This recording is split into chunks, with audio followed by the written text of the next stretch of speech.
सभी का हार्दिक अभिनंदन। ओके, तो हम अपने प्रभु जी श्लोका को याद थे। कौन कौन से आचार्य का आपने प्रणति अभी गाया? हमारे जितने आचार्य की आप आराधना करते हैं अपने मंदिरों में, अपने अर्च विग्रह में, भक्ति सिद्धांत सरस्वती हमारे प्रभुपाद के गुरु महाराज, हमारे गुरु महाराज के गुरु महाराज, उनके गुरु के गुरु महाराज, यानी कि श्रील प्रभुपाद, भक्ति सिद्धांत सरस्वती प्रभुपाद, अ, उम, फिर गौर किशोर बाबा जी महाराज, भक्ति विनोद ठाकुर महाराज और जगन्नाथ दास बाबा जी महाराज। हरे कृष्णा, हरे कृष्णा, कृष्णा कृष्णा, हरे हरे, हरे राम, राम राम, हरे हरे, हरे कृष्णा, हरे कृष्णा, कृष्णा कृष्णा, हरे हरे, हरे राम, राम राम, हरे हरे, हरे कृष्णा, कृष्णा कृष्णा, हरे हरे, हरे राम, राम हरे हरे। अन्न अभिलाषिता शून्यं ज्ञान कर्मा धनावृतम् अनुकूलेन कृष्णानुशीलनम भक्तिरुत्तमा। जब प्रथम श्रेणी की भक्ति विकसित होती है तो व्यक्ति को सभी भौतिक इच्छाओं, अद्वैतवाद दर्शन द्वारा प्राप्त ज्ञान और सकाम कर्म से रहित होना चाहिए। भक्त को निरंतर कृष्ण के अनुकूल सेवा करनी चाहिए, जैसा कि कृष्ण चाहते हैं। सर्वोपाधि विनिर्मुक्तम तत्परत्वेन निर्मलम ऋषिकेन ऋषिकेश सेवनम भक्तिरुच्यते। भक्ति को इंद्रियों का उपयोग करके भगवान की सेवा के रूप में परिभाषित किया गया है। उसे भगवान के प्रसन्न करने के इरादे से अन्य इच्छाओं से मुक्त और अन्य प्रक्रियाओं से बिना किसी बाधा के किया जाना चाहिए। अतः श्री कृष्ण नामादि न भवेद ग्राह्य इंद्रिय सेवोन्मुखे ही जिह्वादो स्वयं एव श्रुतियतः। कृष्ण और उनके पवित्र नामों को भौतिक इंद्रियों द्वारा नहीं समझा जा सकता है, लेकिन जब कोई व्यक्ति भगवान के पवित्र नाम और पारलौकिक रूप को स्वीकार करने की प्रवृत्ति विकसित करता है तो कृष्ण सहज रूप से जीभ और अन्य इंद्रियों में प्रकट होते हैं। अनासक्तस्य विषयान् यथार्हम् उपयुञ्जतः निर्बन्धः कृष्ण संबंधे युक्त वैराग्यम उच्यते। जो व्यक्ति भक्ति के विकास के लिए उपयुक्त वस्तुओं का उपयोग करता है, उनसे विरक्त रहता है, उसका वैराग्य भक्ति के लिए उपयुक्त कहा जाता है। वस्तुओं को लगातार कृष्ण से संबंधित होना चाहिए। हरे कृष्ण, कृष्ण कृष्ण, हरे हरे। तो हम कल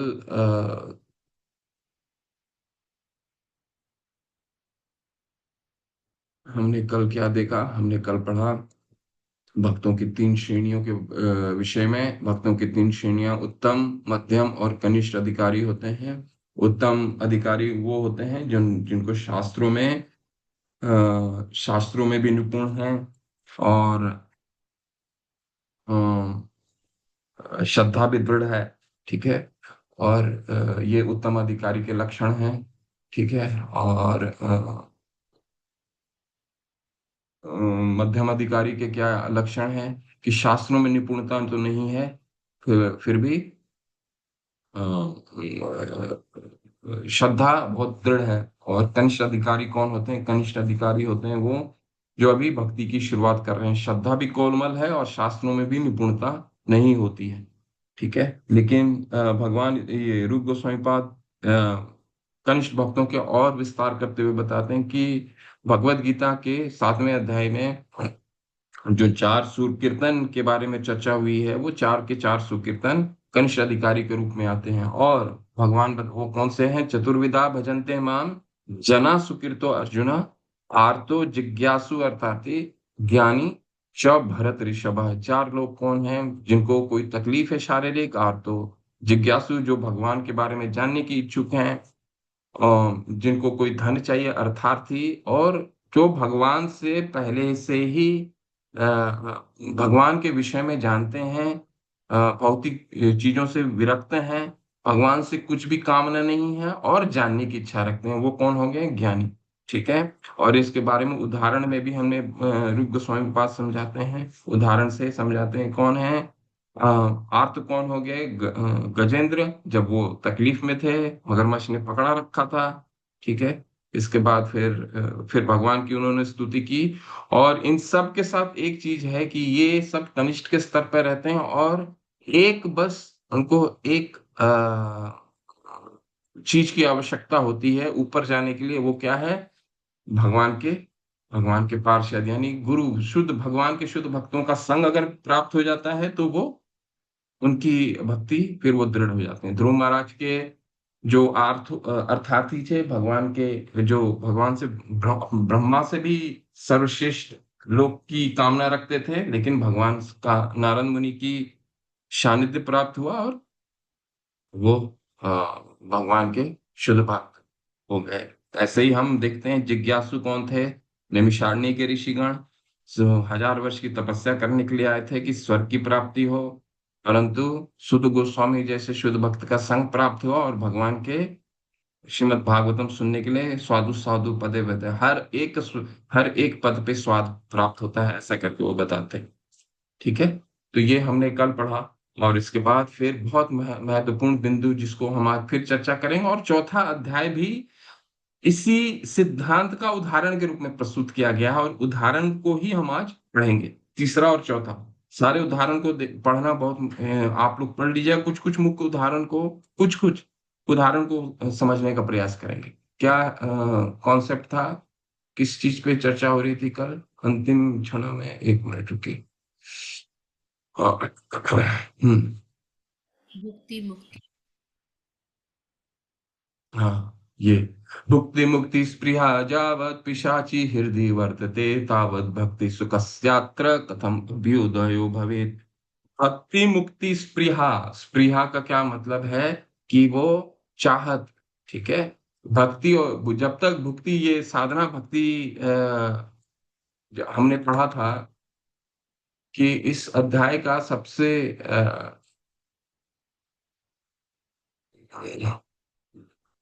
जो अंतिम के दो हैं, वैधि साधना भक्ति में उन्नति में बाधाएं। ठीक है। उन्नति में क्या बाधाएं हैं? भुक्ति मुक्ति स्पृहा यावत, यही है बाधा। क्या है बाधा? भुक्ति मुक्ति। ये भगवान अपनी इंद्रिय तृप्ति, अपनी अपनी इंद्रियों को तुष्ट करने की स्पृहा, और मुक्ति की स्पृहा। ये जो स्पृहा है, यही जब तक ये स्पृहा रूपी पिशाच, रूप गोस्वामी पाद बताते हैं, हमारे हृदय में वर्तते, वर्तमानित रहता है, हृदय में रहता है, तब तक तावत भक्ति सुख यात्रा, तब तक भक्ति की सुख का हमें अनुभव नहीं होगा। अब हमें इसको कैसे समझ सकते हैं? बहुत सरल है उदाहरण। हम तो ये समझते हैं, अभिनत्व नाम नामिने, जो हम हरे कृष्ण मंत्र करते हैं। ठीक है। अब मान लीजिए मुझे कोई अपना नाम से बुलाता है, नाम और उस व्यक्ति में थोड़ा फर्क होता है, परंतु भगवान और उनके नाम में कोई फर्क नहीं है। भगवान का नाम हम लोग ले रहे हैं, तो हमारे सामने भगवान तो हमको दिखते नहीं हैं। क्यों नहीं दिखते हैं? क्योंकि सुखस यात्रा है तो सुख, क्योंकि हम शुद्ध भक्ति को प्रैक्टिस ही नहीं कर रहे हैं। ठीक है। भक्ति की योग्यता प्राप्त हो गई है हमें, भक्ति हमारी हमें भक्ति कर सकते हैं। ठीक है। हमें भक्ति करने के लिए कोई बाध्य नहीं है। हम भगवान, हमें रूप गोस्वामी पाद ने भक्ति की योग्यता के बारे में बता दिया है। क्या है योग्यता? निर्विण्ण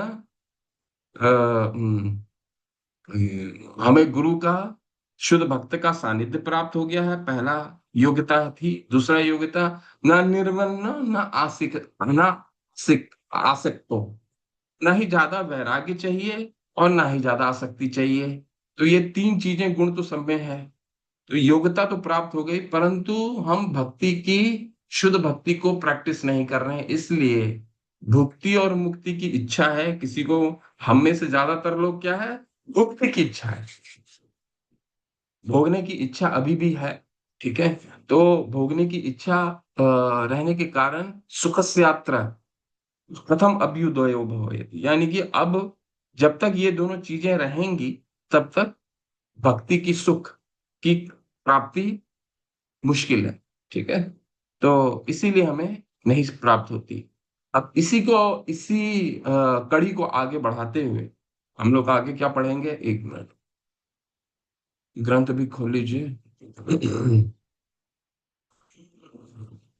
मैं मुख्य मुख्य बिंदु देख लेता हूँ, फिर उदाहरण में चलेंगे अगर कुछ रह गया तो।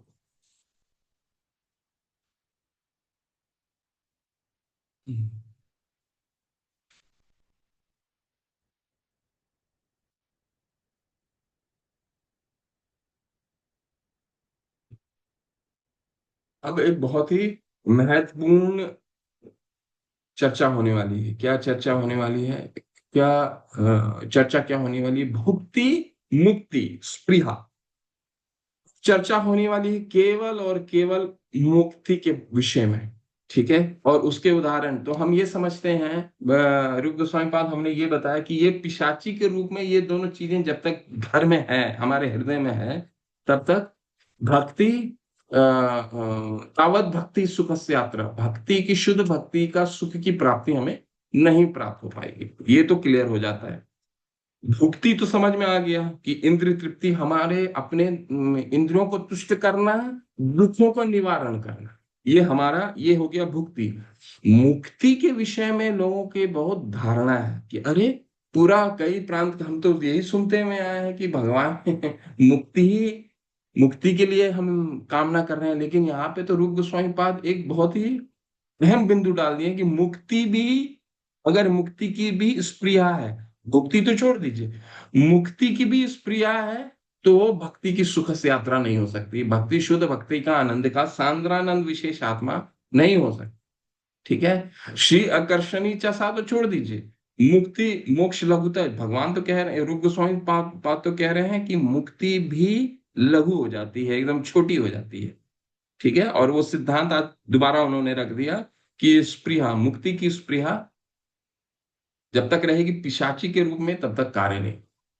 अब इसी सिद्धांत को लेकर के कई उदाहरण के साथ रूप गोस्वामी पाद समझाएंगे कि भक्त, शुद्ध भक्त कभी मुक्ति की कामना नहीं करता। तो आप लोगों से मैं जानना चाहता हूं, मुक्ति से आप क्या समझते हैं? इसके बाद हम इस विषय को आगे लेकर के चलेंगे, क्योंकि मुक्ति के विषय में जब तक ये कॉन्सेप्ट क्लियर नहीं होगा, ये फिलॉसफी क्लियर नहीं होगी कि मुक्ति के विषय में हम क्या समझते हैं, तब तक यहाँ से आगे बढ़ना बहुत मुश्किल है। भुक्ति मुक्ति, भुक्ति समझ गए, मुक्ति का क्या मतलब है ये बताएं। मुक्ति किसे कहते हैं? मुक्ति, जो नॉर्मल धारणा क्या है मुक्ति की, मुक्ति का क्या धारणा है? मुक्ति बहुत से हिंदी शब्द है, इसको शब्द को अगर विच्छेद करेंगे तो किसी चीज से मुक्त होना।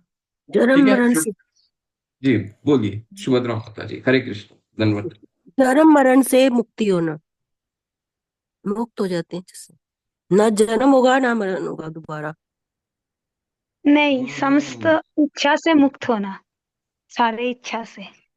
साधारण बातों में प्रभु जी की ये भगवत धाम वापस जाना, साधारण भाषा में, लेकिन शास्त्र के अनुसार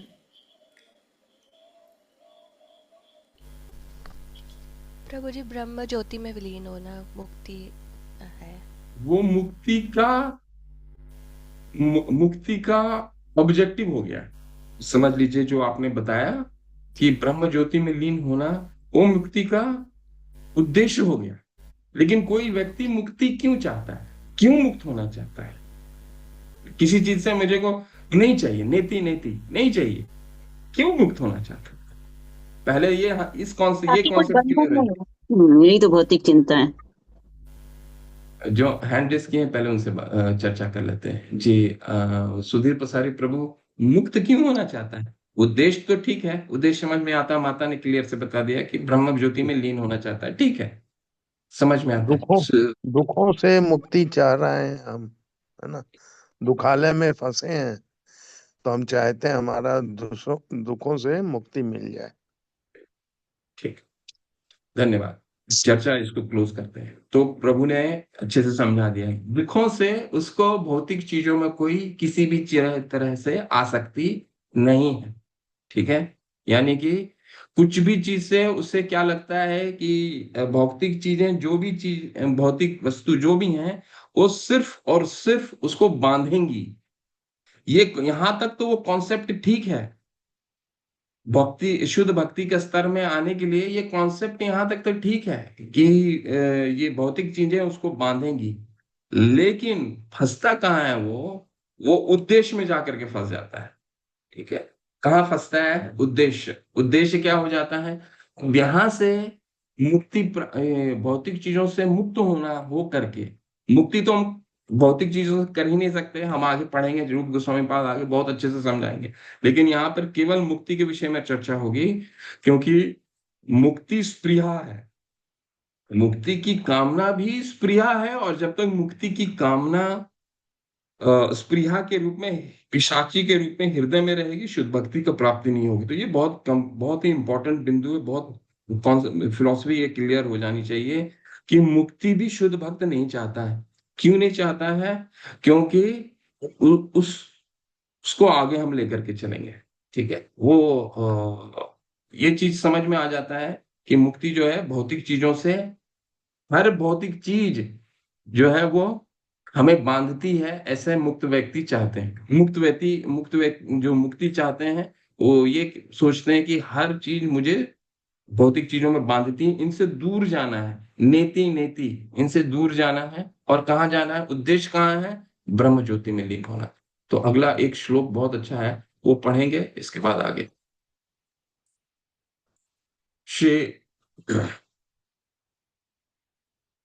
श्री कृष्ण चरम्भोज सेवा निवृत्ति चेतसाम येषा मोक्षाय भक्तानां न कदाचित स्पृहा भवेत्। बहुत सुंदर श्लोक है, 1-2-25 भक्ति रसामृत सिंधु।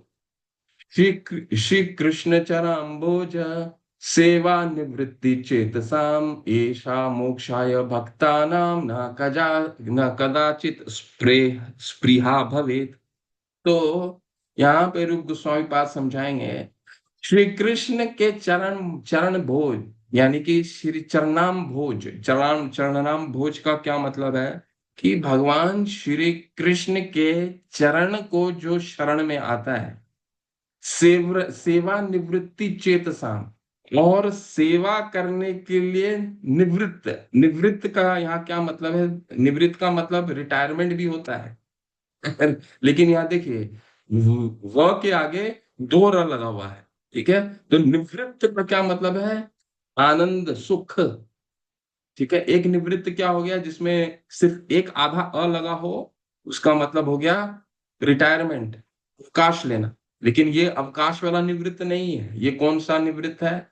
ये निवृत्त सुख की प्राप्ति। कौन सी सुख की प्राप्ति? कृष्ण चरणाम भोज सेवा निवृत्त चेतसा ऐशा मोक्षाय भक्ता नाम ना कदाचित स्पृहा भवेत्। भक्तों को ये मुक्ति नहीं चाहिए। कौन से भक्त को? जिसने श्री कृष्ण के चरण की सेवा ग्रहण कर ली। अब आपसे एक और प्रश्न है, इसको हम आगे, ये सिद्धांत रख दिया रूप गोस्वामी पाद ने। अब केवल और केवल इस पे हम उदाहरण पढ़ेंगे। 3 अध्याय में 2-3 उदाहरण है, 4थे अध्याय में केवल इसी सिद्धांत के बहुत सारे उदाहरण रूप गोस्वामी पाद ने रखे, क्योंकि मुक्ति की कामना करने वाले बहुत सारे पंथ है ना, बहुत सारे। जब आप भक्ति रसामृत सिंधु इसलिए पढ़ रहे हैं हम, एक और कारण है कि हम जब प्रीचिंग के लिए जाएंगे तो कई पंथ के लोग कहीं भी जुड़ सकते हैं। तो मुक्ति प्राप्त करने वाले कई लोग हैं, कई पंथ हैं, तो हमें ये फिलॉसफी क्लियर होनी चाहिए। अब आपसे एक प्रश्न है, श्री कृष्ण चरण बोझ, श्री कृष्ण के चरण जिसने शरण लगी। अब श्री कृष्ण के चरण का शरण ले लेना का क्या मतलब होता है? क्या भगवान के अर्च विग्रह के चरण को पकड़ के बैठ जाएं क्या? इनका चरण को मालिश करते रहें क्या? इसका क्या मतलब हुआ? श्री कृष्ण चरण बोझ, हम प्रायः ये कहते हैं कि भगवान के चरण की शरण ग्रहण करना। अब चरण की शरण ग्रहण करने का क्या मतलब है? चरण का शरण ग्रहण करने का मतलब क्या है? ये कॉन्सेप्ट आपको हमें सब क्लियर होना चाहिए। भगवान के चरण बोझ, श्री कृष्ण चरण बोझ, भगवान के चरण को शरण लेना, इसका क्या मतलब होता है? हमने कई जगह इस के बारे में पढ़ा है। अनुकंपा माता जी, अनम्यूट करके बोलिए। हरे कृष्णा प्रभु जी। चरण का मतलब हमेशा उनको प्रसन्न करने के लिए ही कार्य करना और उसी में अपने को आनंद प्राप्त करना। देखिए अभी जो श्लोक पढ़ा उसी में उसका डेफिनेशन भी छुपा हुआ है, परिभाषा भी छुपाया हुआ है। श्री कृष्ण, आपने थोड़ा सा ठीक ही बोला है। श्री कृष्ण चराम भोजा सेवा निवृत्त चेतसाम। भगवान के शरण, किसी के भी, हम कहते हैं ना गुरु के चरण, गुरु पदाश्रय है गुरु के। अब जब हम आगे चलेंगे, छठे अध्याय में चलेंगे, तो सबसे पहला भगवान रूप गोस्वामी पाद 64 विधि बताएंगे। 64 विधि में बताएंगे सबसे पहला गुरु पदाश्रय। और पदाश्रय का क्या मतलब है कि गुरु के पद को, हाँ, गुरु के पदाश्रय, गुरु के चरण को पकड़ लेना। ठीक है, चरण को पकड़ने का क्या मतलब है? फिजिकली उनके चरण को पकड़ पकड़ लेना, क्या उनको चरण की सेवा करना, उनको मालिश करना, यही है क्या? ये तो नहीं हाँ, है ना। अनुसरण करना। ओके, तो गुरु जी, ये भी है, ये भी है। पूर्ण पूर्ण सरेंडर एक तरीके से मेरे को सामने आया। चरणों का मतलब मतलब उनके पैरों में पड़ना, मतलब अपने आप को, अहम को, सबको पूर्ण सरेंडर कर देना उनके समक्ष। सरेंडर का क्या मतलब हुआ प्रभु? सरेंडर मतलब जो कुछ वो है, आप हो, हम आपके दास हैं, है ना। ओके, अहम ठीक है। अहम को त्याग देना। हम्म, हरे कृष्ण प्रभु जी। नवदा भक्ति। हरे कृष्ण। हरे कृष्ण प्रभु जी। हरे जैसे हरे। बांसुरी पूरा भीतर से खाली है ना, तो हमें भी पूरा खाली होकर जैसे भगवान के ऊपर अपने आप को समर्पित करना होगा कि भगवान जैसे चाहेंगे, जो हमें मिलेगा, जो भगवान हमें देंगे, वही हम हमारी प्राप्त है। और सब कुछ भगवान के ऊपर छोड़ देना है, यही चरण पकड़ना होता है। और एक बात, भगवान जो निर्देश देता है गीता में या शास्त्र में, उसी निर्देश अनुसार हमें पथ को अनुसरण करके जीवन में चलना है। ठीक है, ठीक ही कहा आपने। एक दो और सुन लेते हैं, इसके बाद आगे बढ़े। दीपक प्रभु, हरे कृष्ण। दीपक शर्मा, हरे कृष्ण। हरे कृष्ण प्रभु जी, धन्यवाद, प्रणाम। रणवीर प्रभु प्रभु। जी, भगवान श्री कृष्ण की आज्ञा की पालन करना, जो भगवान श्री कृष्ण जो आज्ञा देते हैं ना, उसका पालन करना। जिस प्रकार गुरु जी, गुरु महाराज हमें आज्ञा देते हैं, उस तरह ही भगवान श्री कृष्ण का जो आज्ञा है उसका पालन करके उसका श्रवण करना, ये होता है प्रभु जी। ओके, ठीक है। कपिल प्रभु, हरे कृष्ण। लास्ट लेते हैं, इसके बाद आगे बढ़ेंगे। प्रभु धन्यवाद, प्रणाम। प्रभु, दंड प्रभु। अपना प्रयत्न करना प्रति क्षण की हम उनके चरणों पे ध्यान केंद्रित कर सके प्रभु, ओके, उसका प्रयत्न करना है। ठीक है। चलिए दीप्ति माता से भी सुन लेते हैं। हाँ माता, बताइए। हरे कृष्ण, धन्यवाद प्रभु माता। जी, दासत्व स्वीकार कर लेना। ठीक है। दासत्व गलत नहीं बोल रही हैं आप, ठीक ही है। थोड़ा सा और इसको विस्तार करते तो समझ में आता। चरण भुजा, अभी जैसे मैंने आपको समझाया, चरण भुजा, देखिए ये यहीं पे इसका परिभाषा छुपा हुआ है। श्री कृष्ण चरण भोज सेवा निवृत्त चेतसम, ये है परिभाषा। किसी के शरण, भगवान का शरण ग्रहण करने का मतलब है सेवा निवृत्त चेतसाम। भगवान को, भगवान को अपने इंद्रियों से सेवा करना, यही होता है शरण ग्रहण करना। भगवान, अपनी कानों से भगवान के विषय में सुनना, जो भगवान ने जो इंद्रिय दिए हैं। ऋषि, री री शी, ऋषि, ऋषि मतलब जो हमारी इंद्रियां हैं, उसके जो स्वामी हैं, उन उन इंद्रियों के से उनको सेवा करना, यही चरमभोज, यही भगवान के शरण करना, यही गुरु पर आश्रय, गुरु का पद का आश्रय लेना, कि अपने सभी इंद्रियों को उनकी प्रसन्नता में लगाना। सेवा निवृत्त चेतसा, ठीक है। एषा मोक्षाय भक्ता नाम न कदाचित कदाचित स्पृहा भवेत। बस ये ध्यान रखिए, किसी के चरण का, भगवान के शरण चरण लेना, चरण पकड़ना का मतलब सिर्फ एक ही होता है। ठीक है, इसलिए जब हमारे शास्त्र श्रीमद् भागवतम ये कहते हैं कि भगवान को जब देखना शुरू करिए तो देखने की क्या विधि होनी चाहिए? चरण से एकदम भगवान के चरण से लेकर करके ऊपर तक धीरे धीरे धीरे ऊपर जाइए। और जब तक हमारी भुक्ति मुक्ति स्प्रिया, जब तक भुक्ति है, भोगने की प्रवृत्ति है, तब तक अपनी आंखें, स्वयं की आंखें, स्वयं की दृष्टि केवल और केवल भगवान के चरण में ही रखिए। ऊपर मत बढ़िए, आंखों को ऊपर लेकर के मत जाइए। और जब तक आपके भोगने की शक्ति कम होने लग जाती है, तब आप अपने दृष्टि को ऊपर लेकर के जाइए। ठीक है, ऐसा हमारे शास्त्र बताते हैं, श्रीमद् भागवतम इस तरह से कथा कहती है। ठीक है, तो इसलिए भगवान की शरण ग्रहण करना मतलब सेवा निवृत्त चेतसाम, अपने आप को बिल उनके जो भी अपनी इंद्रियां हैं, उस इंद्रियों को भगवान की सेवा में लगाना। किसी ने सही कहा था, नवदा भक्ति। नवदा भक्ति क्या है? भगवान को शरण में, शरण ग्रहण करके उनकी सेवा करना, यही तो है सेवा निवृत्त चेतसा। अब जो शुद्ध भक्त है वो ये भगवान की सेवा के लिए इतनी अभिलाषित रहते हैं, तो मुक्ति तो चाहिए ही नहीं। ठीक है, अब कुछ उदाहरण से समझते हैं। कुछ उदाहरण बहुत ही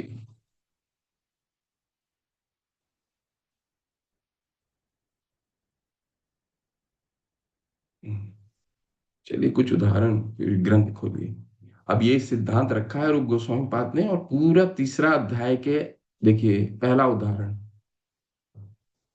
महाप्रभु क्या देते हैं, ये पढ़िए और मेरे को बताइए कहाँ लिखा हुआ है। ये जो पढ़ेगा उसको ये भी बताना पड़ेगा कि कहाँ आप डेली पढ़ते हैं। हैंड रेस कीजिए, इसको इसको पढ़िए, उदाहरण पढ़िए। बहुत अच्छे अच्छे उदाहरण हैं, बहुत ही इंटरेस्टिंग उदाहरण है। इसको पढ़ेंगे ना, बहुत ही मत बहुत ही आनंद आएगा। दीप्तिमती माता पढ़िए। हरे कृष्णा प्रभु जी हमारा शिक्षाष्टकम में पढ़ते हैं हम, आई नंद तनुज किंकरम पतिताम वा विषमे भवाम बुधो कृपया तव पाद पंकज स्थित धूलि सदृशम विचिंतय। पहले इसको पढ़ लीजिए माता, इसको पढ़िए। शुद्ध भक्त को मुक्ति की परवाह कभी नहीं रहती। चैतन्य महाप्रभु कृष्ण से प्रार्थना करते हैं, हे नंदलाल, मुझे ना तो अनेक अनुयायियों के रूप में कोई भौतिक सुख चाहिए, न प्रभु संपत्ति का ऐश्वर्य, न सुंदर पत्नी, और न ही ऐसे भव बंधन से मुक्ति चाहिए। मैं भले ही अनेक बार जन्म लूं, किंतु मेरी आपसे यही प्रार्थना है कि मेरी भक्ति आप में अविचल बनी रहे। हरे कृष्णा। तो ये है सेवा निवृत्ति, ये है शरण ग्रहण करना। क्या है? मेरी भक्ति आप में अविचल बनी रहे। क्या श्लोक है? दोबारा माता बोलिए। ये श्लोक अपनी शिक्षाष्टकम से कौन सा श्लोक है, कौन सा वर्ष है, बताइए। 5th नंबर का वर्स है प्रभु जी। गाइए। आई नंद तनुज किंकरम पतितां मा विषमे भवाम्बुधौ कृपया तव पाद पंकज स्थित धूलि सदृशं विचिन्तय। न धनं न जनं न सुंदरीं कवितां वा जगदीश कामये मम जन्मनि जन्मनीश्वरी भवता भक्ति हेतुकी त्वयि।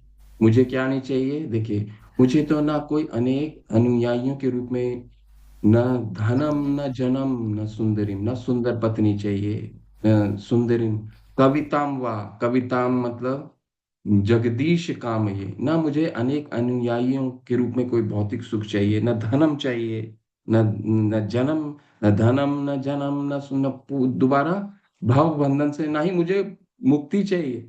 न धनम न जन्म, जन्म यानी मुक्ति भी की कामना, न धनम न जन्म न सुंदरिम कविताम व जगदीश काम, ना ही मुझे अनुयायी चाहिए। तो क्या चाहिए आपको?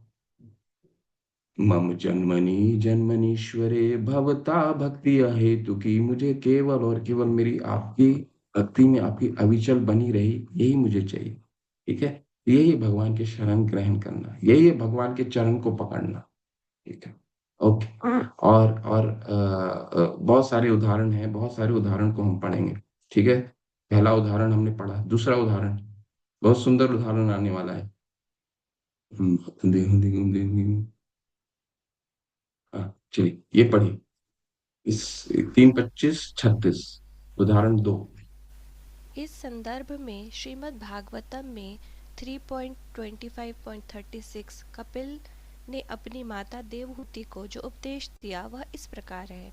हे माता, मेरे शुद्ध भक्त मेरे विभिन्न रूपों मेरे मुख के सौंदर्य और मेरे मोहक शरीर की रचना को देखकर मोहित हो जाते हैं। मेरी हंसी, लीलाएं तथा मेरे चितवन उन्हें इतनी सुंदर लगती हैं कि उनके मन सदैव मेरे विचारों में तल्लीन रहते हैं और वे अपना जीवन मुझे पूर्णतया समर्पित कर देते हैं। यद्यपि ऐसे लोग किसी प्रकार की मुक्ति या भौतिक सुख नहीं चाहते, तो भी मैं उन्हें अपने परम धाम का पार्षद बनाता हूँ। हरे कृष्ण, बहुत सुंदर है। इस श्लोक का हम विवरण देखेंगे तो बहुत इतना समय नहीं हो पाता है, नहीं तो मैं पूरा इस श्लोक का विवरण देखता हूँ। श्रील प्रभुपाद बहुत इंटरेस्टिंग चीज बताते हैं। और इस कपिल देव जो देवहूति माता के भगवान थे, ये शक्तावेश रूप थे भगवान के, भगवान कपिल अपनी माता को कहते हैं कि देखिए कि मेरे शुद्ध भक्त, जब हम अर्च विग्रह की जब मंगल आरती होती है, सुबह सुबह कोई भी मंदिर में आप जाते हैं, मंगल आरती होती है, तो उसका जो आनंद है वो अभूतपूर्व होता है। जब पट खुलता है मंदिर का, तो शिला प्रभुपाद यहाँ देखिए वो क्या कह रहे हैं, कपिल मुनि, कि मेरे शुद्ध भक्त मेरे विचित्र रूप, मेरे मुख के सौंदर्य और मेरे मोहक शरीर की रचना को देखकर मोहित हो जाते हैं। ठीक है, भगवान के अर्च विग्रह की सुंदरता, इसलिए मंदिरों में इतने सुंदर रूप से विग्रह को सजाए जाते हैं। शिला प्रभुपाद एक बहुत ही इंटरेस्टिंग चीज बताते हैं। क्या इंटरेस्टिंग चीज है कि कृष्ण भावना मृत को जो ग्रहण करता है, इस श्लोक के तात्पर्य में शिला प्रभुपाद बताते हैं कि कनिष्ठ अधिकारी भी मुक्त होता है। कनिष्ठ, ये जरूरी नहीं है कि केवल उत्तम अधिकारी ही मुक्त हो। क्यों? क्यों कनिष्ठ अधिकारी भी तो भगवान के अर्च विग्रह की सुंदरता को देख करके ही इतना ही आनंद महसूस करता है, सब कुछ भूल जाता है। अर्च विग्रह को कितनी अच्छी तरह से सजाया जाता है, उनके रूप, उनके सजावट को देख करके कितना सुंदर लगता है सुबह सुबह। तो मेरी हंसी, मेरी लीलाएं और मेरा चितवन उन्हें इतनी सुंदर लगती कि उनके सदैव मेरे विचारों में तल्लीन रहते हैं, और वे अपना जीवन मुझे पूर्णतया समर्पित करते हैं। बहुत सुंदर, इंटरेस्टिंग है कि एक कनिष्ठ अधिकारी भी कृष्ण भावनामृत में मुक्त होता है। क्यों मुक्त होता है? कि अगर हम में से कितने लोग हैं जो जो भगवान का हरि नाम कर रहे हैं, कितने लोग मुक्ति चाहते हैं? मुक्ति की कितने लोग कामना कर रहे हैं? तो कोई भी कामना नहीं करता है। क्यों कामना नहीं कर रहा है? क्योंकि भगवान के अर्च विग्रह को देखने में इतना आनंद आ रहा है। तो श्रील प्रभुपाद कह रहे हैं कि कनिष्ठ अधिकारी जो हैं वो भी मुक्त होते हैं। अब दूसरा एक और एग्जाम्पल बहुत शानदार, बहुत अच्छा लेंगे हम।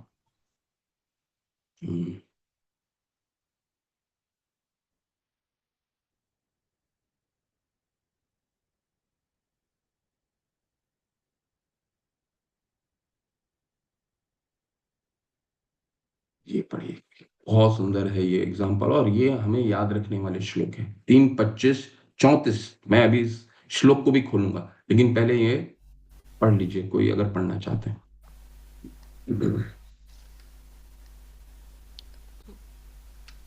कोई और पढ़े?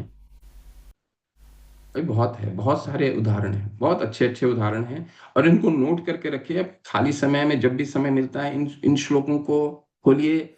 आपके पास श्रीमद् भागवतम है तो उसको खोल के पढ़िए, तात्पर्य को पढ़िए, बहुत अच्छे अच्छे श्लोक हैं, पढ़िए। इसका पहले ये पढ़ते हैं, इसके बाद फिर मैं श्लोक में लेकर के जाऊंगा।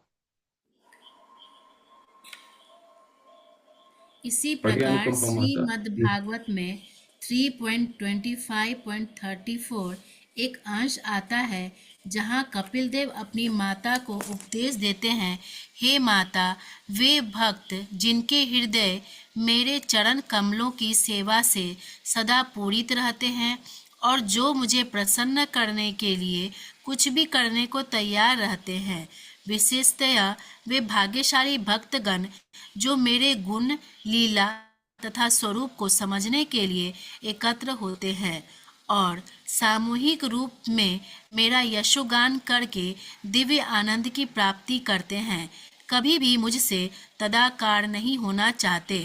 तदाकार होने की बात दूर रही, यदि उन्हें मेरे धाम में मेरे जैसा पद, सालोक्य अथवा मेरे जैसा ऐश्वर्य, साष्टी या मेरे ही स्वरूप, सारूप्य का पार्षद बनने को कहा जाए तो वे इसे अस्वीकार कर देते हैं, क्योंकि वे मेरी भक्ति में रत रहकर ही संतुष्ट रहते हैं। श्रीमद् भागवतम। बस बस बस बस बस उदाहरण पढ़ना है और कुछ नहीं है। एक एक उदाहरण को हम लोग थोड़ा सा पढ़ने का प्रयास करेंगे, सारे तो पढ़ना नहीं हो नहीं पाएगा, लेकिन कुछ कुछ मुख्य पढ़ेंगे। तो ये श्लोक पढ़ते हैं, 3, 25, 34।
यहाँ ये श्लोक जो है बहुत महत्वपूर्ण श्लोक है, और यहाँ पे ये श्लोक 5 तरह के मुक्ति के विषय में बताता है। सालोक्य शास्त्री सामीप्य सारूप्यम अपि एकम उतः अपि एकम अपि उतः दीयमानां न गृह्णन्ति बिना से मत सेवनम जनः।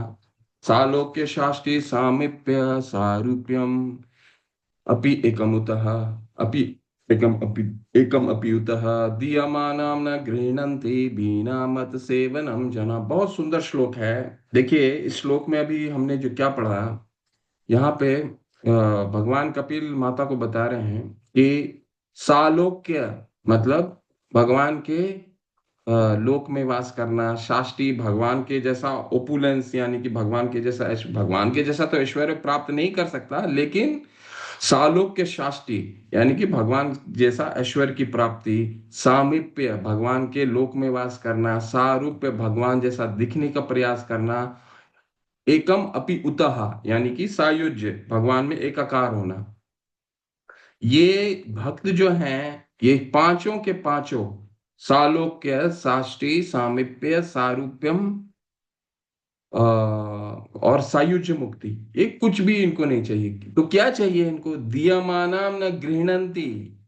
ये बहुत सुंदर है, ये इंटरेस्टिंग इसलिए है, दीयमानम न गृह्णन्ति। भगवान कह रहे हैं कि भगवान भी जाकर के अगर भक्त को देते हैं, दीयमानम मतलब भगवान जाकर के देते हैं, भगवान भी जाकर के अगर भक्त को देते हैं तो ना गृह्णन्ति, भक्त नहीं ग्रहण करता, नहीं चाहिए।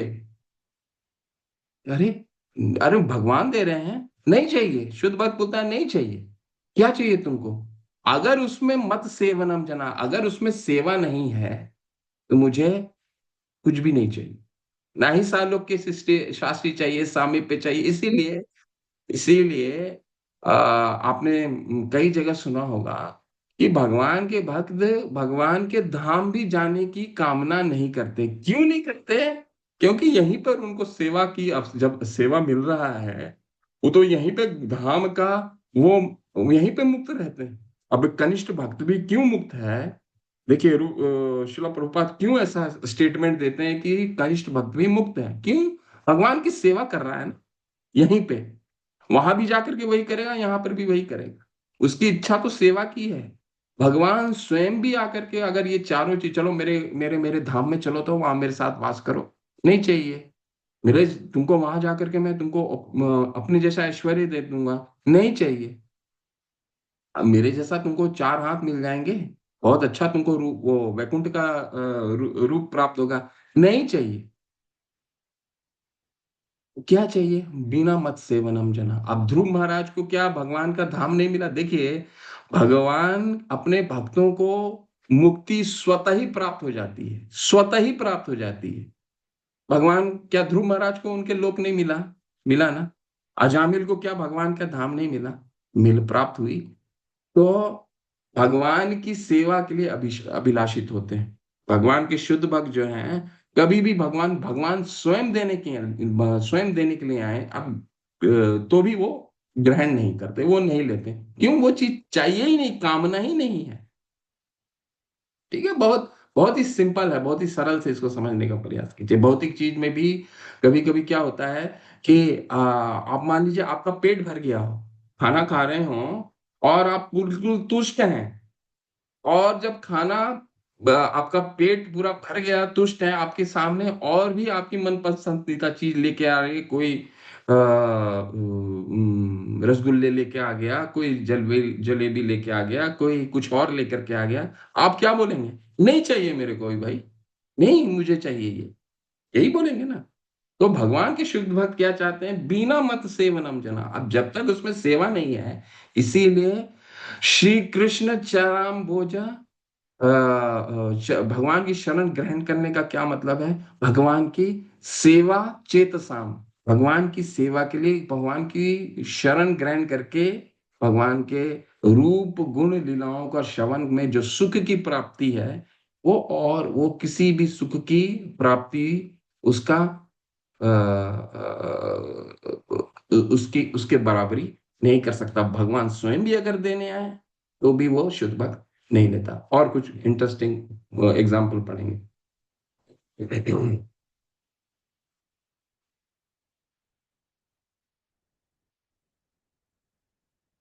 ध्रुव महाराज क्या बहुत सुंदर है। ध्रुव महाराज कौन थे? ध्रुव महाराज मैंने कल आपको इस इनकी छोटा सा सारांश में कथा बताया। ध्रुव महाराज छोटे बालक थे जो भगवान अपने माँ से विशुद्ध होकर के भगवान की तपस्या करने के लिए गए और भगवान का उनको दर्शन हुआ। ठीक है, और क्या चाहत थी उनको? कि ब्रह्मा जी से भी सर्वश्रेष्ठ लोक की कामना थी उनकी। लेकिन अब यही ध्रुव महाराज क्या बोल रहे हैं भगवान के जब ग्रहण करते हैं, ये पढ़िए कोई, देखिए ध्रुव महाराज क्या कह रहे हैं। 4:1, 4:9, 10। तो हमारा कॉन्सेप्ट बिल्कुल क्लियर हो जाएगा। रूप गोस्वामी पाद हमारे पास एक सिद्धांत रखे हैं। क्या सिद्धांत है? कि भुक्ति मुक्ति स्पृहा, मुक्ति भी स्पृहा के रूप में कार्य करती है, और जब तक वो हमारे हृदय में वर्तते रहेगी, भुक्ति मुक्ति स्पृहा अजावत पिशाची हृदय वर्तते, जब तक पिशाची के रूप में वो हमारे हृदय में वर्तमान रहेगी मुक्ति की कामना, तब तक भी तावत भक्ति सुखस यात्रा, भक्ति की सुख की प्राप्ति नहीं हो सकती। ये सिद्धांत है। ठीक है, क्यों नहीं सिद्धांत है? क्योंकि भक्त को नहीं चाहिए। और उस सिद्धांत को रूप गोस्वामी पाद कई उदाहरणों से इस सिद्धांत को सिद्ध कर रहे हैं। ठीक है, तो ये पढ़िए ध्रुव महाराज के, पढ़िए कोई, कौन पढ़ेंगे? जी प्रभु जी। हाँ मैं पढ़ूं प्रभु जी? पढ़िए। यस यस, पढ़िए पढ़िए, ये पढ़िए।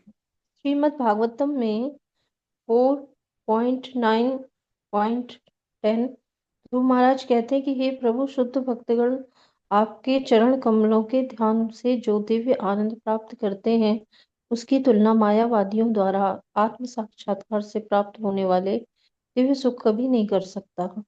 अतएव वे सकाम कर्मी जो अधिकाधिक स्वर्ग जाने की अभिलाषा रख सकते हैं, आपको कैसे समझ सकते हैं, या कैसे कहा जाए कि वे भक्तों का सा सुख भोग रहे हैं।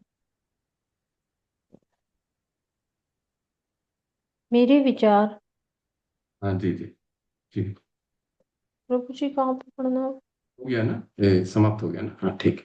तो अभी हम और पढ़ेंगे। देखिए, ध्रुव महाराज, जब भगवान का दर्शन होता, कांचम विचिन्नम अपि स्थान ध्रुव महाराज को जब भगवान का दर्शन होता है, तो ध्रुव महाराज कहते हैं, स्थान अभिलाषी स्थितो अहम, स्थान अभिलाषी तपसा स्थितो अहम, त्वम प्राप्तम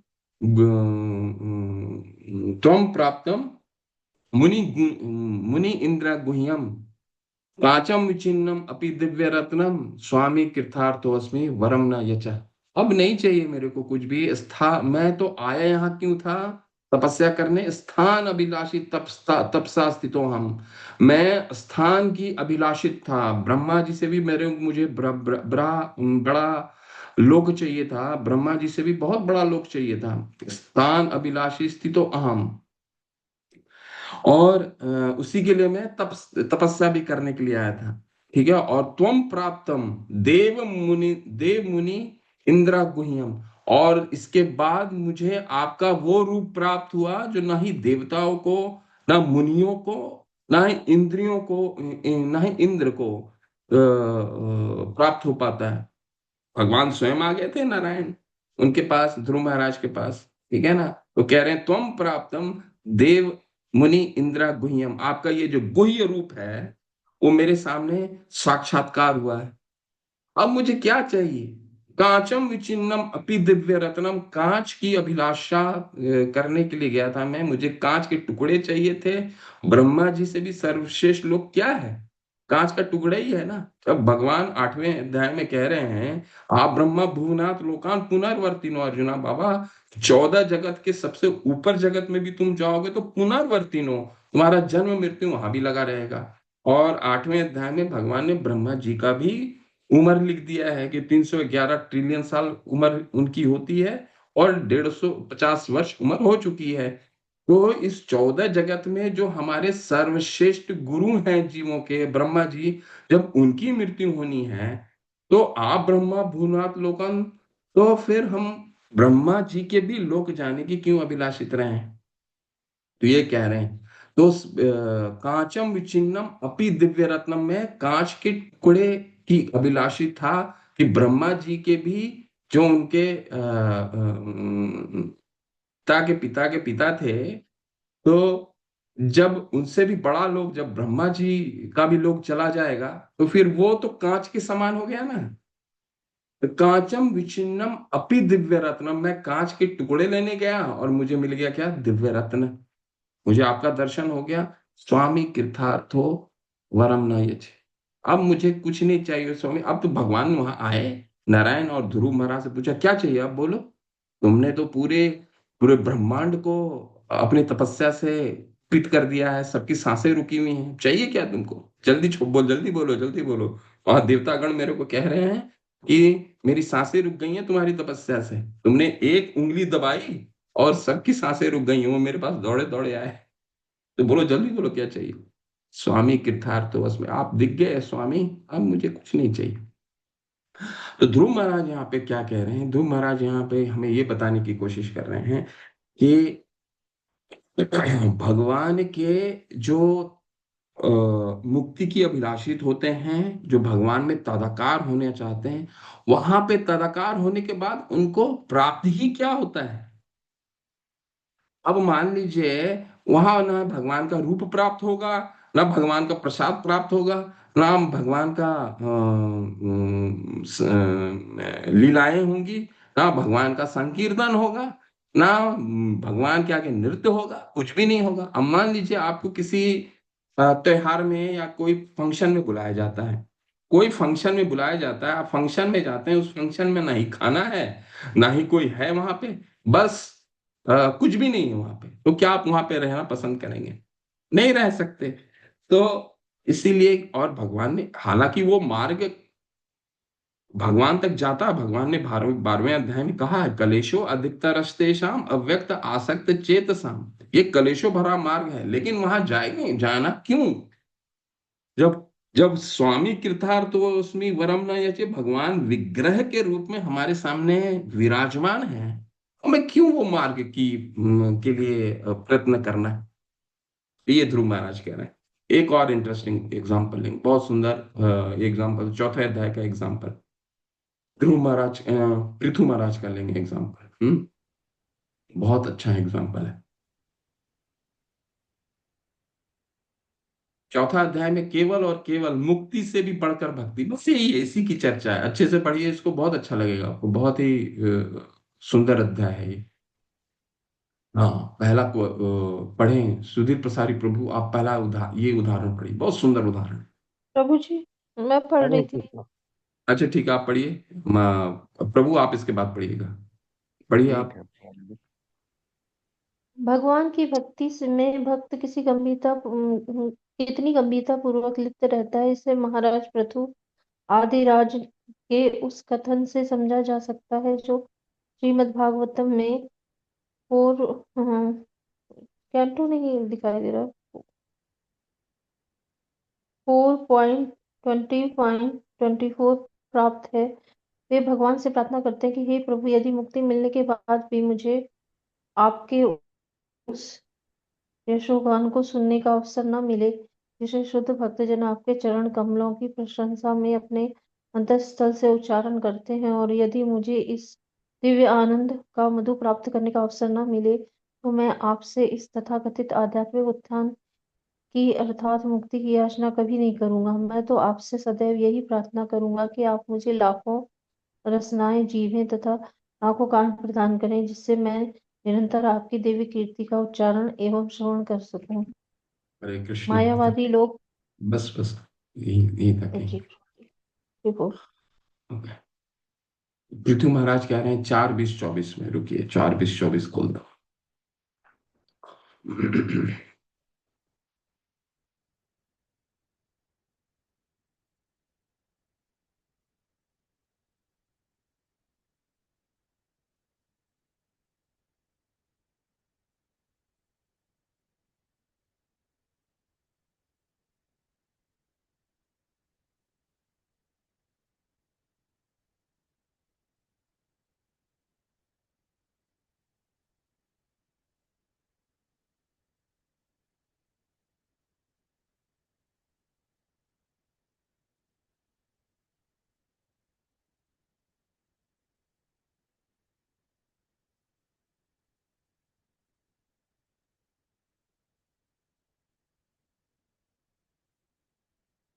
पृथु महाराज जो भगवान के शक्तावेश अवतार थे, भगवान की शक्ति रूप में सबसे बड़े राजा, सबसे पूरे ब्रह्मांड के रब, पृथ्वी के राजा थे पृथु महाराज। वो क्या कह रहे हैं? न कामये नाथ तब अपि हम क्वचन, न यत्र युष्म चारण भुजा स्वहा, महत्मांत हृदय उन्मुख च्युतो विधत्स्व कर्णा युतमेश में वरहा। इतना सुंदर श्लोक है। अगले अगले बार इसको और अच्छे से हम लोग पढ़ेंगे। न कामये नाद तब अपि हम क्वचन, न यत्र युष्मान चरान भुजा स्वहा, महात्मा अंत हृदयान मुख्य च्युतो विधत्स्व कर्णा युतमेश में वरहा। बहुत सुंदर श्लोक। इसमें क्या कह रहे हैं ऋतु महाराज कि अगर मुझे आपका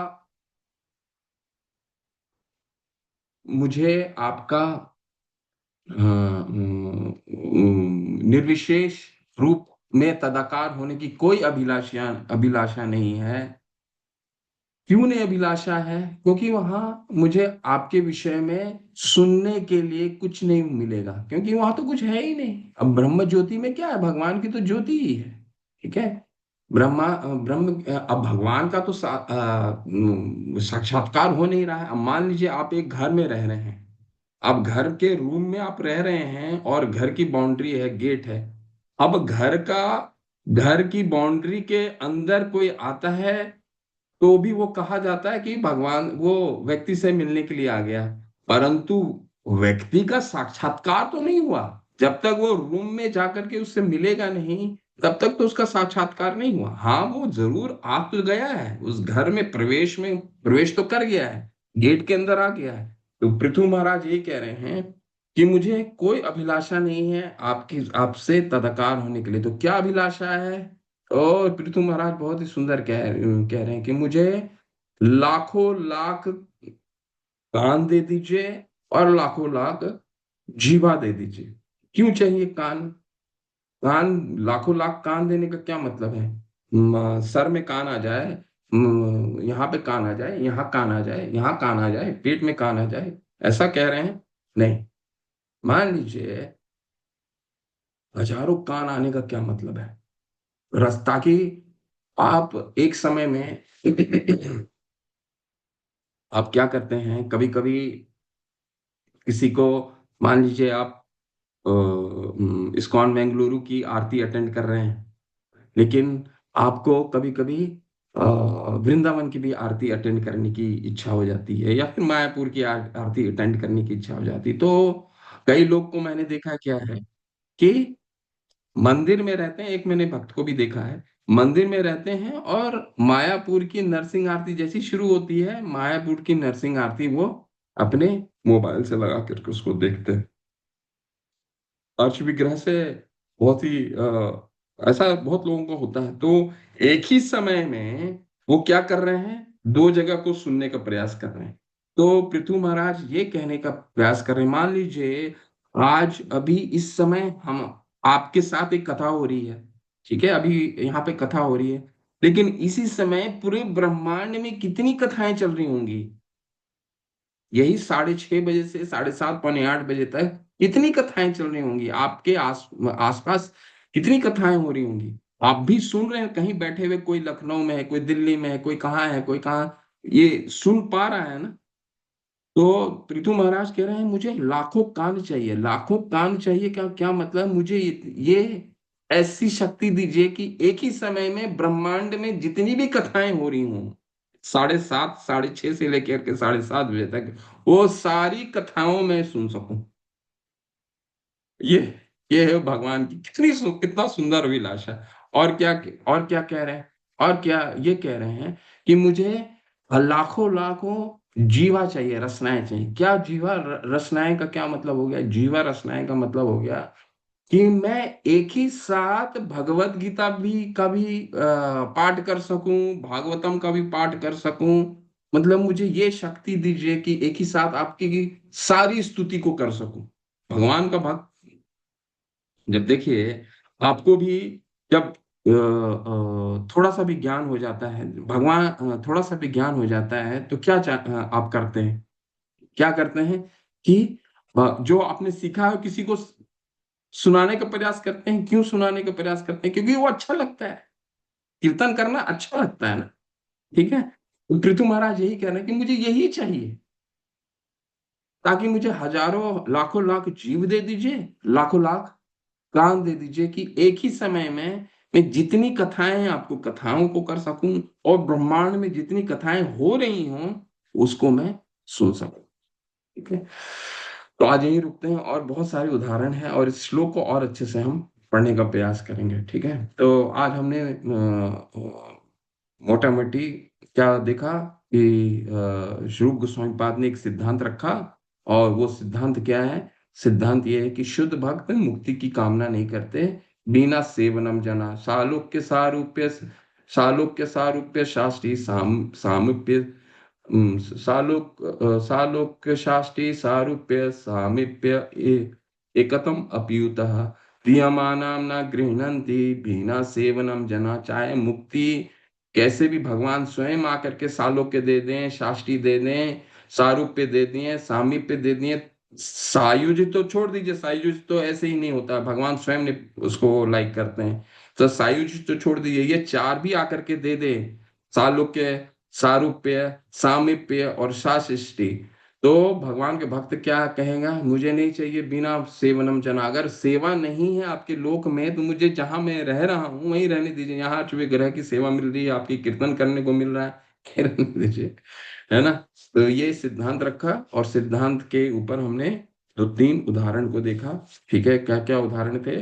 हमने ध्रुव महाराज के उदाहरण से समझा, हमने पृथु महाराज के उदाहरण से समझा, हमने महाप्रभु ने उदाहरण से समझाया, न धनम न जनम न सुंदरीम न कविताम वाह जगदीश काम ये मम जन्मनि जन्मनीश्वरी भवता भक्ति अहेतुकी त्वयि। मुझे कुछ नहीं चाहिए, ना धनम चाहिए, ना स्त्री चाहिए, ना मुक्ति, ना जन्म चाहिए, ना कविताम व जगदीश, ना मुझे अनुयायी चाहिए, तो क्या चाहिए? मुझे केवल और केवल आपकी अहेतु की भक्ति चाहिए। तो यही शुद्ध भक्ति की कामना है। पृथु महाराज ने भी यही कहा कि मुझे बहुत सारी कान दे दीजिए, बहुत सारी जीवा दे दीजिए, ताकि मैं आपका श्रवण और आपका कीर्तन कर सकूं एक ही समय में। और ध्रुव महाराज क्या कहते हैं कि वहां पे जब कुछ करने का है ही नहीं, मुक्ति की कामना मुझे नहीं चाहिए। ठीक है, क्यों? क्योंकि आपका साक्षात्कार मेरे काचम विचिन्नम अपि दिव्य रत्नम, जब आपका साक्षात्कार हो गया, अब मुझे किसी चीज की कामना नहीं। ठीक है। जय श्रील प्रभुपाद, रूप गोस्वामी पाद की जय। अगले सत्र में इसको और चर्चा करेंगे और हम 5वें अध्याय में चलेंगे। ठीक है, 2-3 एग्जाम्पल आप लोग सारे एग्जाम्पल पढ़ लीजिए, और इसमें से कुछ 2-3 एग्जाम्पल को और जो इंटरेस्टिंग है, बहुत अच्छे हैं, उसको पढ़। वैसे तो सारे हैं, लेकिन 2-3 और पढ़ें, इसके बाद 5वें अध्याय। जी, किसी का कोई संशय है, प्रश्न है? हरे हरे कृष्णा प्रभु जी, वो 4 प्रकार के जो मुक्ति के बारे में आप बता रहे थे, वो थोड़ा सा डिटेल से बता दीजिए। सालोक्य सालोक्य सालोक्य शास्त्री सामीप्य सारूप्यम एकतम अपियुतः। सालोक्य भगवान के लोक की प्राप्ति, सालोक्य शास्त्री भगवान के जैसा ऐश्वर्य की प्राप्ति। ठीक है, सालोक्य शास्त्री। सारूप्य भगवान के रूप ऐश्वर्य के जैसे, रूप भगवान के रूप जैसा प्राप्ति। ठीक है, वैकुंठ धाम में सभी तो भगवान जैसे 4 हाथ वाले लगते हैं ना। जब ध्रुव महाराज ये अजामिल को लेने के लिए विष्णु दूत आए थे, तो वो विष्णु जैसे ही लग रहे थे, बस माइनस श्रीवत्स चिन्ह था। श्रीवत्स चिन्ह नहीं होता। बाकी सारूप्य और सामीप्य मतलब होगा भगवान के निकट रहना। तो ये बहुत ही ये मुक्ति 4 प्रकार की: भगवान के लोक में रहना, भगवान के जैसा ऐश्वर्य की प्राप्ति की कामना करना, भगवान के जैसा रूप के लिए अभिलाषा रखना, भगवान के निकट रहने के लिए अभिलाषा रहना। ये 4 मुख्य है।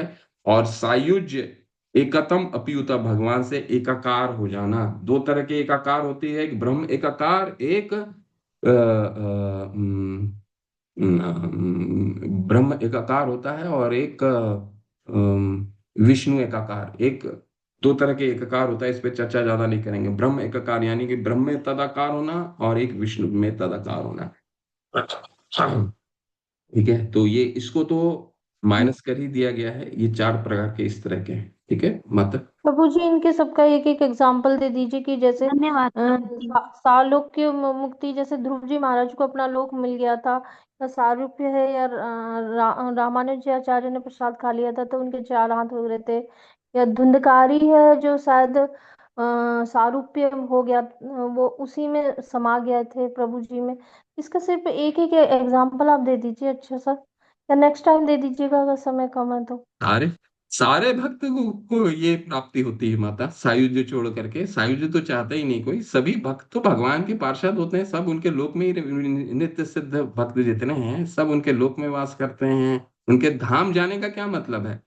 उनके धाम अगर जाना है तो उनके लोक की प्राप्ति हो गई, सारूप की प्राप्ति हो जाती है, उनके निकट भी रहते हैं, हमेशा निकट रहते हैं। शिला प्रभुपाद अपने बहुत ही क्लोज एसोसिएट से उन्होंने कहा था कि मैं तो यहाँ आना ही नहीं चाहता था, भगवान ने मुझे फोर्सफुली भेजा है कि जाओ तुम ग्रंथ लिखो, इनका उद्धार करो। तो ये जितने भी नित्य सत्य भक्त हैं, इनको सभी ये 4 तरह की मुक्ति तो स्वतः ही प्राप्त होती है। उदाहरण तो सभी हैं, सारे हैं, सभी हैं। कोई किसी का पुनर्जन्म थोड़ी होता भौतिक जगत में, सभी हैं।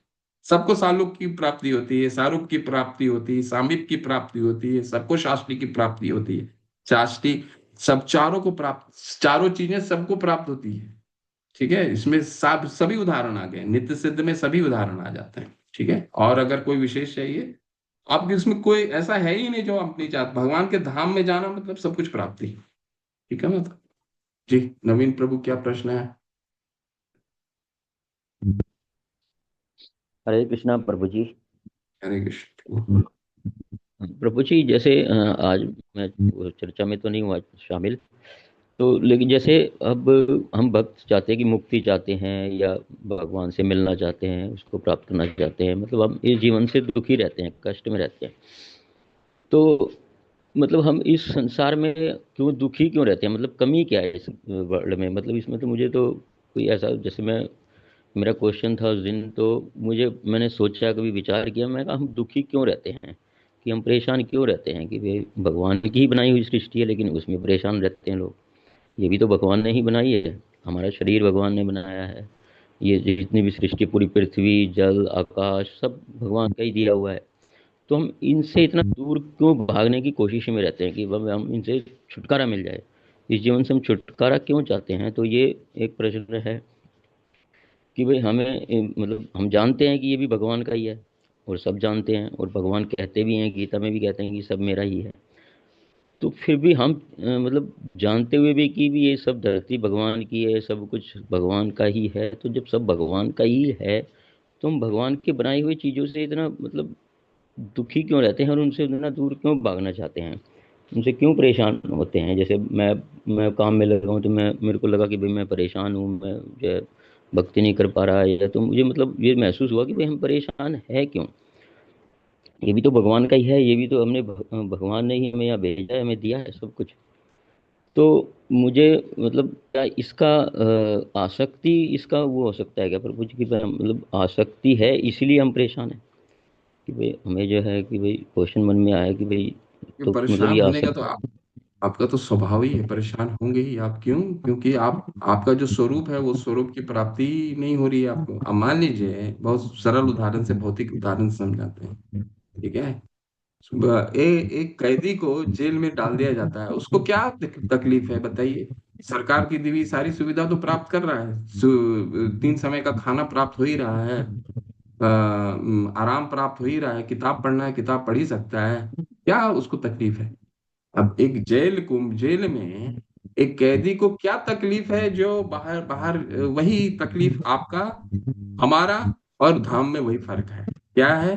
धाम में और एक जिस भौतिक जगत में एक कैदी कैद में है, उसको एक एक चीज मालूम है। क्या है मालूम है? कि उस 4 दीवारी जेल में उसको कभी भी सुख प्राप्ति नहीं हो सकता। 3 समय का खाना मिल जाता है, उसको कोई तकलीफ तो नहीं है, लेकिन ये तो मन में है कि मुझे यहाँ पे दुख ही आएंगे, यहाँ तो सुख नहीं आ सकता। ठीक है, इसीलिए वो दुख रहता है। ये दुखालयम और शाश्वतम है, भगवान की बनाई हुई सृष्टि है, लेकिन भगवान ने जबरदस्ती ये सृष्टि बनाई है। बहुत कॉम्प्लेक्स है ये सृष्टि का निर्माण। दूसरे कैंटो में श्रीमद् भागवतम के 5वें अध्याय में दिया हुआ है, और पूरा कैंटो चलता है, तीसरा में अध्याय बहुत मुश्किल है। भगवान ने, अब कोई सरकार जेल बनाना चाहती है बताइए? जेल क्यों बनाती है सरकार? इसलिए बनाती है क्योंकि किसी भी कोई भी सरकार अपराधी पैदा करना चाहती है क्या? नहीं, अपराध फिर भी लोग करते हैं ना। हमने भी अपने घर में अपराध किया, स्वतंत्रता इच्छा द्वेष समुत्थेन द्वंद्व मोहेन भारता, भगवान से द्वेष कर करके, अपने पिता से द्वेष करके, पिता बोल रहे हैं कि मैं, तुम मेरे घर में रहो, लेकिन हम क्या चाह रहे थे कि नहीं, हमें भी भगवान बनना है, मुझे मुझे अलग अलग जगह दे दो, मुझे अलग जगह दे दो। तो भगवान ने हमारी इच्छा तुष्टि के लिए पूरा दृश्य जगत दिया है। ये आकाश, ये जल, ये भूमि, ये वायु, भगवान ने हमारे लिए बनाया है। जिस तरह एक सरकार जेल बनाती है, परंतु भगवान ने कहा है कि भाई दुखालयम, अशाश्वत, अनित्यम, असुखम, लोकम। भगवान ने कहीं नहीं बोला है यहाँ पे पूरे शास्त्र में कि भौतिक जगत में तुमको सुख प्राप्त होगा। भगवत गीता में 10वें अध्याय में, भगवान 9वें अध्याय में बोला है अनित्यम, असुखम, लोकम। ये शाश्वत नहीं है, ये खत्म हो जाने वाला है, और इसमें असुखम है, यहाँ पे सुख की प्राप्ति हो ही नहीं सकती। सरकार वही कहती है ना भाई, जेल क्यों जाना है आपको? इसलिए आप एक अच्छे नागरिक बन के अगर जीवन व्यतीत करोगे तो आप सुखी रहोगे।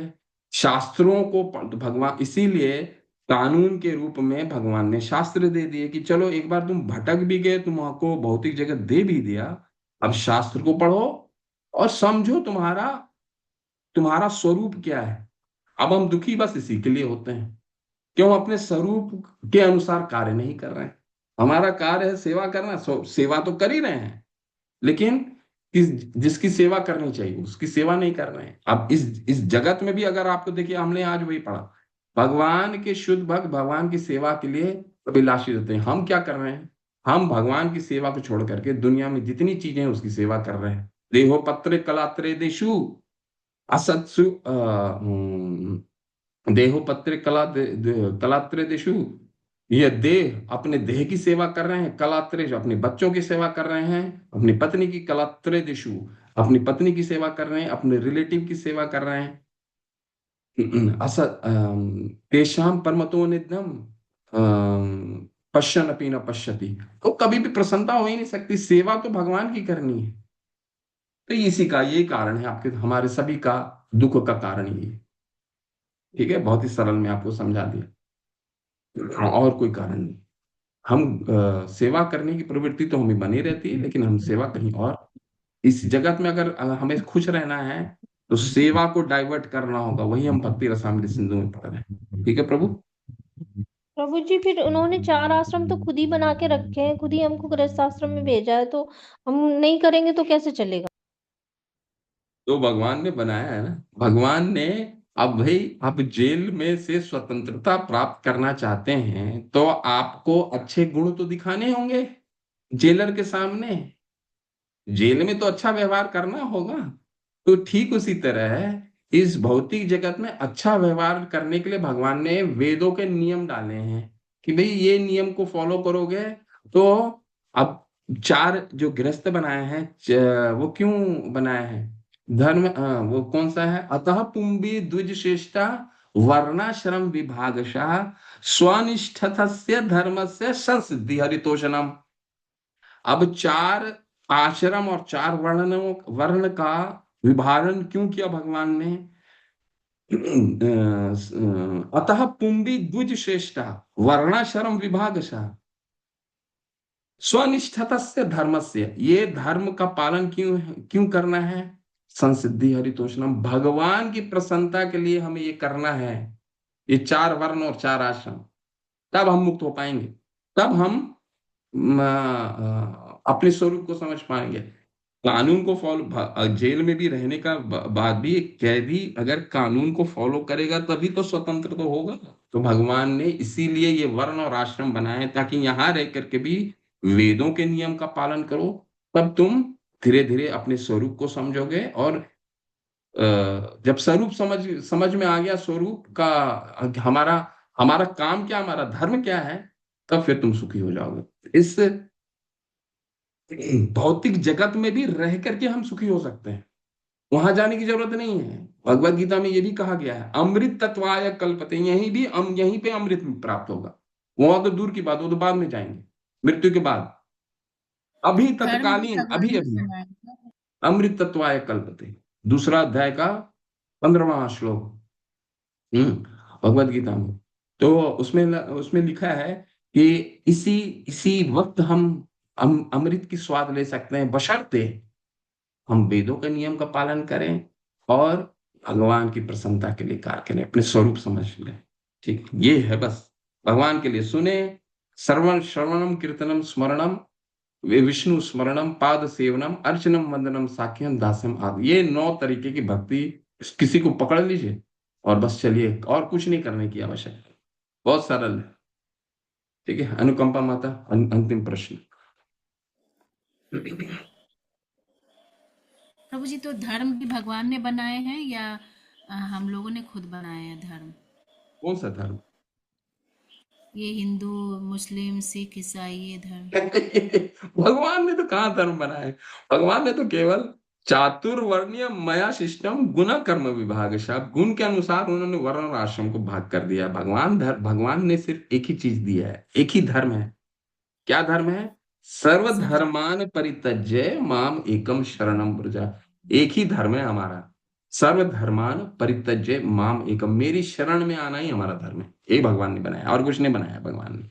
बाकी जितने धर्म का है वो हमारा निर्माण है, शारीरिक और धर्म है, केवल केवल।